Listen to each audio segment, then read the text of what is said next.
Hello everyone, welcome back to the channel. Hope you are doing well and fine, and in today's video I'll be showing you how to reactivate PrizePicks account. So without wasting any time, let's just jump right on the video and make sure to watch this video till the end and follow the steps as well. Now, if your account has been deactivated, you can attempt to activate it by following these steps.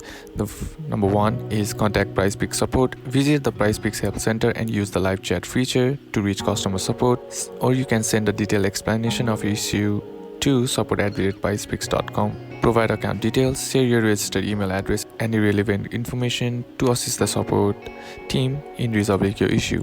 Number 3, understand the deactivation reason. Accounts may be deactivated due to violation of PrizePicks code of conduct, such as multi-accounting or other policy infractions.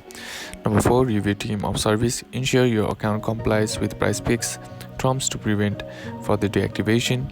Number 5, monitor for reactivation. After contacting support, wait for their response regarding the possibility of reactivating your account. And now, that's basically how you can reactivate your PrizePicks account. And that's it for today's video, guys. Hope this video was useful to you. Leave a like if it did. Comment down below what the next video should be on. Consider subbing to the channel. Thanks for watching. Bye bye.